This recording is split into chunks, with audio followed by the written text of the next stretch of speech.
Maqaa kan ilmaa kan hafuura qulqulluu waaqa tokko amiin. Dhiifamaa fi tolummaa isaanuuf baay'isee waaqayyo abbaan keenyaa akka baay'ina cubbuu keenyaa osoo hin taane akka tolummaaf dhiifama isaatti eegee tiksee hanga isaatti kanatti kan nu ga'e maqaan isaa qulqulluun guddaa kan galatoomee fi kan ulfaate nuuf haa ta'u. Maatiiwwan waaqayyoo ijoolleen haadha keenya qulqulleettii Dubroo Maariyaam bakka adda addaa taa'uudhaan sagalee kana kan dhaggeeffattan hundumti keessan maqaa gooftaa keenyaaf fayyisaa keenyaa Iyyasuus Kiristoosiin nagaan isin gaafadha. Akka isaatii bakka jirtanitti akkam bultanii akkam ooltanii akkam galgaleessanii ameen. Galateeffamuun amala uumaa keenyaa fayyisaa keenyaa Iyyasuus Kiristoos kan ta'e maqaan isaa baddaa samii irratti afaan qulqulloota ergamoota isaatiin afaan qulqulloota abbootii keenyaaf farmoolii keenyaadhaan kan galateeffamu nu birattis guddaa kan galatoomeef kan ulfaate nuuf haa ta'u. Deessuu gooftaa keenyaa haadha hunduma keenyaa qulqulleettii Dubroo Maariyaam akkasumas qulqulloota ergamoota waaqayyoo qulqulloota abbootii keenyaaf farmoolii keenya hunduma isaaniif akka kennaa isaaniitti galannii fi ulfinni guddaan isaaniif haa ta'u. Egaan maatiiwwan waaqayyoo barumsa keenya koorsii dubbii haadha keenya Dubroo Maariyaam kutaa torbaffaa irraa itti fufna. Egaan akkuma yaadattan barumsa kana kutaa ja'affaatiin boqonnaa afuraffaa jechuu kooti. Kutaa lammaffaa kutaa guddicha lammaffaa kan boqonnaa kanaa kan ta'e raajiiwwan haadha keenya Dubroo Maariyaamiidhaaf dursanii dubbataman kan jedhuun yeroo darbee akka seensaatti ilaaluun keenya ni yaadatama. Egaan walumaa galatti qabnee yeroo darbee kan ilaalle yaadachuudhaaf raajiiwwan kitaaba qulqulluura jiran kallattiidhaan dhimma tokkoof kanneen dubbataman ni jiru. Akkasumas immoo yeroodhaaf wanta dhiyootti jiruuf dubbatamanii booda irratti immoo isa dhugaa kan ta'e xumuraaf kan hiikamas ni jiru jennee haala kanaan bakka lamatti qoonnee turre kan ilaalle.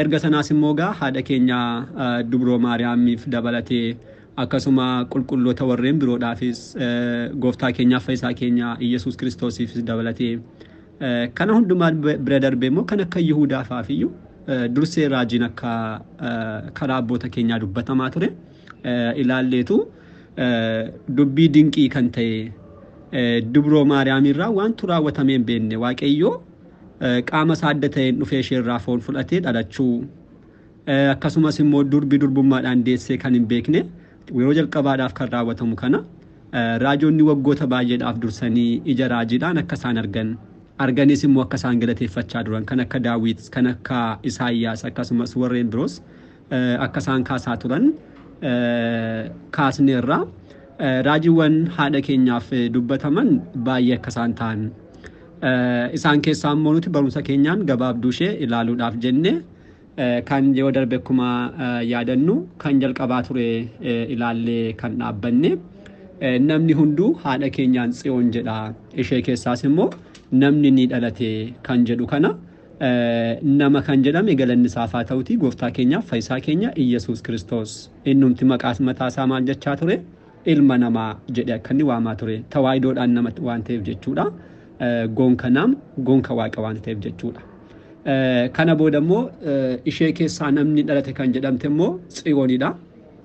Gooftaa keenya kan deesseedha Dubroo Maariyaamidha. Dubroo Maariyaam kitaaba raajotaa keessatti bakka baay'eetti Tsiyoon jedhamuudhaan akka ishee waamamaa turte waa'ee Tsiyoon gara fuuldaatti kan ilaallu yoo ta'es garuu bakka baay'eetti Dubroodhaaf akka caaqasame Dubroo gooftaa deesse kana Tsiyoon kan jedhamtu kana immoo namni hundumtuu eenyu jedha haadha keenya jedha jechuudhaan Daawit waggoota 1000 dursee akka inni dubbatedha kan ilaalle.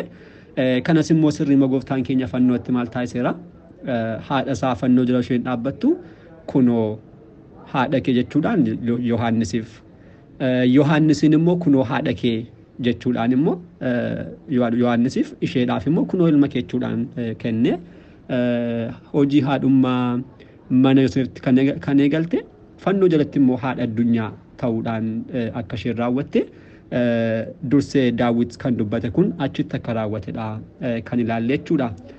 Har'as egaa akka fedhaa fayyaa waaqayyootti asumarraa ka'uudhaan kan itti fufnudha kan ta'u. waaqayyo abbaan keenya akkuma yeroo wandarbanii ammas nu barsiisuun fedhaa fi eeyyama isaa nuuf haa ta'u. Qabxii lammaffaa kan ilaallu egaa kitaaba faarsaa keessaadha ammayyuu ilaalaa kan jirru guyyaa irraa kan ilaallu hundumtuu faarsaa keessaa kan ta'anidha. Faarsaa 45 lakkoofsa 4 kan jiru tokko kaasnee asitti kan barreeffame kana qabxii akka lammaffaatti ilaallachuudha. Maal jedha? Waaqayyo bultoo isaa qulqulleessee waaqayyo ishee keessa waan ta'eedhaaf hin sochootu. Waaqayyos ishee gargaaraa jechuudhaan kan dubbatedha. Egaan waaqayyo bultoo isaa qulqulleessee kan jedhu jalqaba waaqayyo ofuma isaa qulqulluudha. Innumti waa'ee qulqullummaa isaadhaaf bakka baay'eetti dubbateera. Fakkeenyaaf yoo ilaalle seera Lewwotaa boqonnaa 19 lakkoofsa 2 irratti yoo ilaallu ani waaqayyo keessan qulqulluu akkuman ta'e isinis immoo qulqulloota ta'achuudhaan dubbateera. Kanaaf waaqayyo amalummaa isaadhaan qulqulluudha. Qulqulluu irraa kan ta'e waa tokko isaaf hin dubbatamu jechuudha. Akkuma qulqulluu ta'e kan ammoo maal taasise bultoo isaa kan taates immoo ni qulqulleesse jechuudhaan kitaabni kun ni dubbata.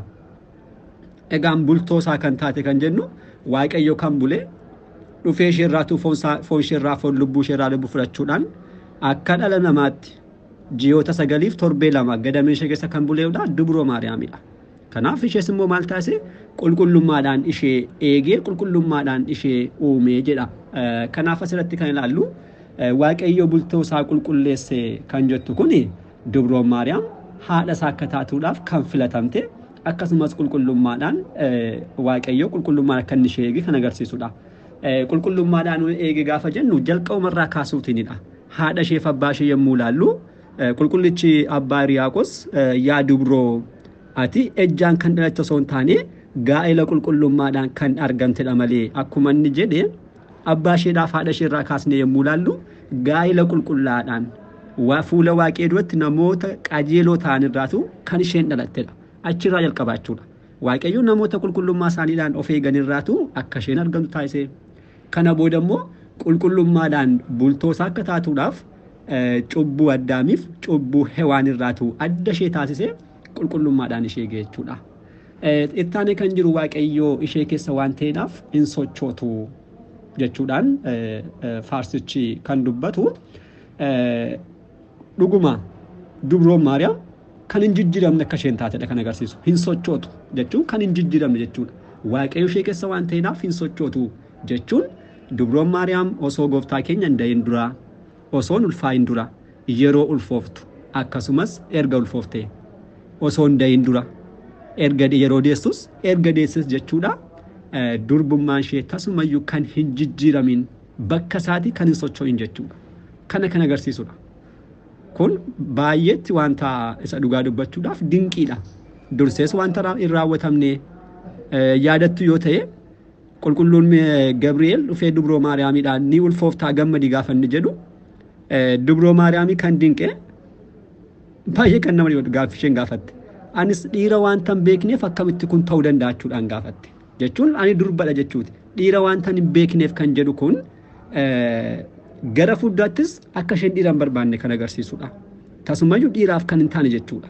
Kanaaf ani kana wanta akkasii kan hin qabne akkamitti ta'uu danda'a gaafa isheen jettu kun hojii hafuura qulqulluutiidha.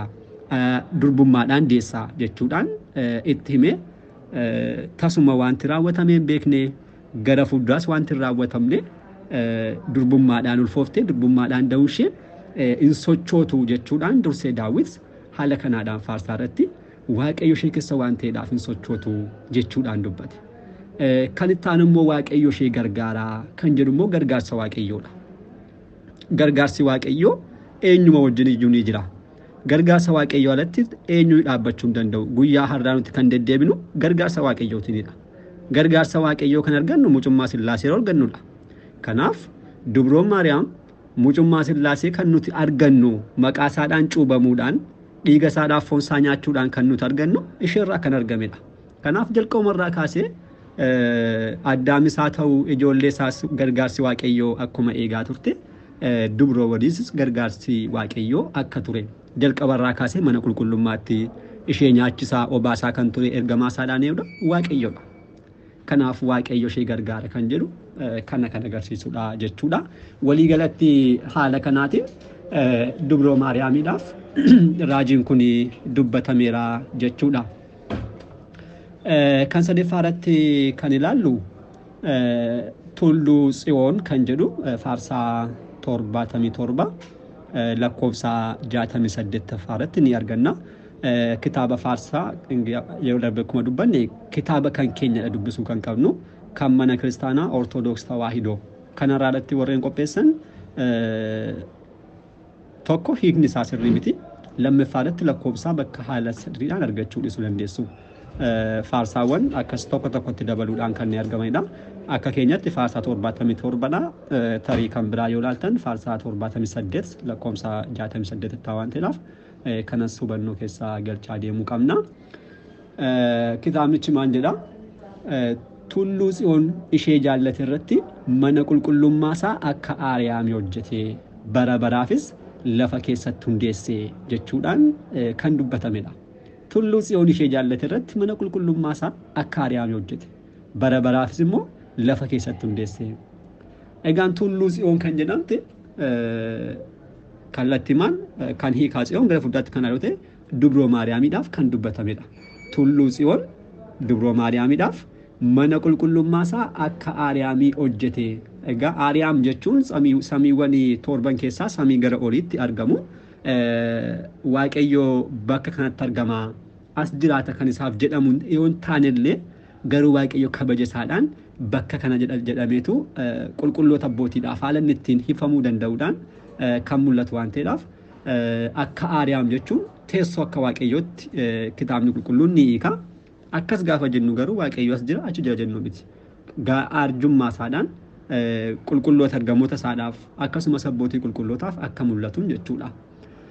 Kanaaf bakka kanatti tulluu Aariyaamii irratti mana qulqullummaa isaa hojjete jechuun mana qulqullummaa bakki samii kanarratti waaqayyo kabajni isaadhaaf aangoon isaa qulqullummaan isaa akka namootaaf ifuu danda'uun akkuma mul'atu dubroo Maariyaam irras maal ta'e kallattii manaaluma kana mana qulqullummaa isaa kan ta'e irratti hojjete jechuudha. Akkamitti gaafa jennu abbaan ishee golguudhaan ilmi immoo qaama isaa adda ta'een ishee irraatu foon fudhatee nama ta'uudhaan hafuurri qulqulluun immoo ulfa sana sirreessuudhaan ulfa sana raawwachisuudhaan jechuudha.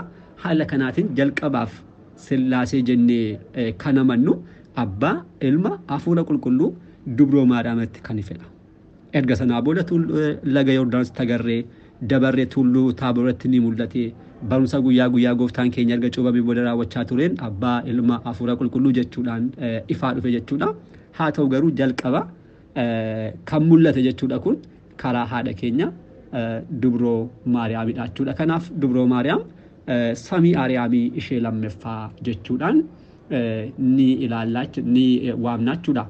Bara baraaf lafa keessatti hundeesse jedhattaane kun immoo qulqulleetti dubroo Maariyaam qulqullummaadhaan ishee argamsiisuu ishee akka argamsiise lafarraa jechuudha. Ishee argamsiisuu akka agarsiise ittaane immoo durbummaa ishee kan bara baraa ta'u bara baraaf jechuudhaan haala kanaatiin ibseera jechuudha. Qulqullummaan dubrummaan dubroo Maariyaam kan bara baraati malee yeroo ta'etti kan jiru erga gooftaa keenya deessee booda kan argatte yookiin kan dhabde akka hin taane kan agarsiisudha. Ergaan caqasa kana guutummaa mattoritti qabnee yommuu ilaallu immoo deessuun waaqaa dubroo Maariyaam fedha waaqayyoodhaan bultoo waaqummaadhaaf akka kan isheen uumamtee fi kan filatamte akka taate erga sanaas immoo durbummaan ishee kan bara baraa ta'u kan nutti agarsiisudha jechuudha. Kan xumuraa kitaaba faarsaa keessaa kan ilaallu faarsaa 131 lakkoofsa 13 kan barreeffamedha. Maal jedha? Waaqayyo Tsiyoonin filateera. Bultoo isaa akka taatuuf ishee jaallateera. Akkasis jedhee isheen kun bultoo koo kan bara baraati ishee keessan bulaa jechuudhaan dubbate. Akkuma dubbanne waa'ee Tsiyoon gara fuulduraatti ni ilaalla. Hiika adda addaa kan inni qabu. Kun asitti Tsiyoon kan jedhame haadha keenya dubroodhaaf kallattiimaan kan dubbatamedha. Dubroo Maariyaam Tsiyoon jedhamuudhaan akka isheen galateeffatamte jechaadha. Waaqayyo Tsiyoonin filateera. Eeyyeen waaqayyo dubroo Maariyaamiidhaan filateera. Akkamitti abboonni akkas jedhu waaqni abbaan samiirra taa'uudhaan kallattii bahaa kallattii lixaa kaabaaf kibbalaalee qulqullummaadhaan akka keetti kan jiru arganne kana booda qulqulluu ilma isaa gara keetti erguudhaan sirraa nama ta'e jechuudhaan qulqulluun abbaan Hiriyaaqos sirna qulqulleessaa haadha keenya dubroo irratti dubbateera. Kana jechuun waaqayyo kallattiimaan dubroodhaan akka inni filatedha. Dhala namaa keessaa eenyuyyuu hin jiru namni tokkoyyuu haadha isaa filachuudhaan kan irraa dhalatan tokkoyyuu hin jiru. Garuu Kiristoos galanni isaaf haa ta'uti haadha filachuudhaan qulqullummaa ishee ilaalee durbummaa ishee gad of qabummaa ishee ilaaluudhaan filatee kan irraa argatedha. Kanaafidha waaqayyo Tsiyooniin filatedha kan jedhameef. Bultoo isaa akka taatuufis ishee jaallateera. Ni arge qulqullummaa ishee kabaja ishee argeetu. Namoonni baay'een dubroo Maariyaam ilka gooftaa keenya deesseetu qulqullummaa kan argate fakkaata. Kun akkas miti. Ergamaan qulqulluun Gabri'eel kan dubbate yoo dudduba deebinee ilaalle barumsa keenya boqonnaawwan darbaniin akkuma kaasaa turre jechuudha. Ergamaan Gabri'eel dhufeetu waaqayyo sirraan nama ta'a akkas waan taateedhaaf gammadin jenne. Jalqaba dhufeetu gammadii dubartoota hundumaa keessaa ati kan filatamte kan galateeffamte jechuudhaan galatoodhaan dursi. Kanachuun dubroon Maariyaam ganaa haadha waaqayyoo ta'uudhaaf ta'uu dhiisuu hin dandeessi. Maaliif kun fedha isheetu.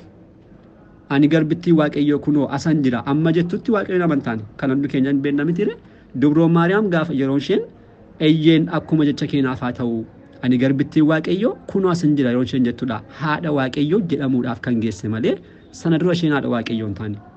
Garuu qulqulluun Gabri'eel dhuguma isheen kabajamtuu isaan ol ta'uu ishee yeroo argu yeroowwan adda addaatti gara qulqullicha Daani'eelitti ergameera, gara Museetti ergameera, gara qulqulloota kan akka warreen yeroo sanatti turan kan akka Zakkaariyaas kakuu moofaa keessaa abbootii baay'eetti ergamaa tureera. Bakka tokkotti gammadaan jenne qulqulluun Gabri'eel dubroo Maariyaamiidhaaf garuu galatoodhaan kabajaan eegale. Kanaaf dubroon Maariyaam waaqayyoo kan ishee jaallate jalqabuma isheen qulqullummaadhaaf qajeelummaa gad of qabummaa qabduudhaaf. Kanaafidha waaqayyos bultoo isaa akka taatuudhaaf jaallateera jechuudhaan dursee afaan Daawitiin kan dubbatedha jechuudha. Kana booda erga jaallatee boodoo maal jedhe akkas jedhe isheen kun bultoo koo kan bara baraatii ishee keessan bulaa jechuudhaan dubbate. Dhuguma dubroon Maariyaam bultoo waaqayyoo kan bara baraati. Waaqayyo ishee irraa alatti kam irra buleen qabu. Sillaaseen kiristaanota hundumaarra gargaarsaadhaan kennaadhaan maal ta'a ni bula. Ergamoota waaqayyoo irras waaqayyo kennaasaadhaan isaan irra bula.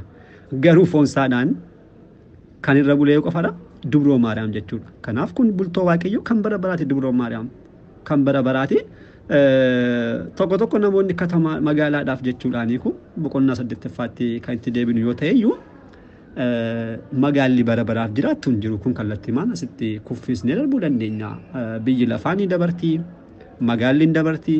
Dhuguma tulluu magaalaawwan kan akka Yerusaalem darbee tulluun Yerusaalem keessa kanneen jiran saboonni Israa'el mataan isaanii Tsiyoon jedhamaniiru. Inni kun gara fuuldaatti ni ilaalla.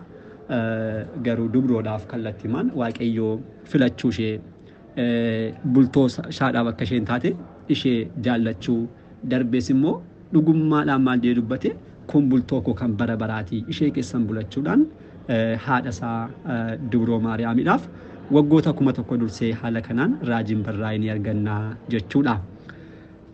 Kanaaf walumaa galatti egaa kitaaba faarsaa keessaa kan ilaalle raajiiwwan 4dha. Boqonnaa kutaattaanuun immoo raajiiwwan birootaan kan dhufnudha kan ta'u ta'anii kanneen kaan kitaabolee daddabarree kitaabolee raajotaa keessaas ni ilaalla. Kan faarsaa garuu asuma irratti nu haa ga'u. Kutaattaanuun kitaabolee raajii Isaayyaasiif warreen kaanirraa kanneen jiran muraasa qabannee kan deemnu kan ta'u.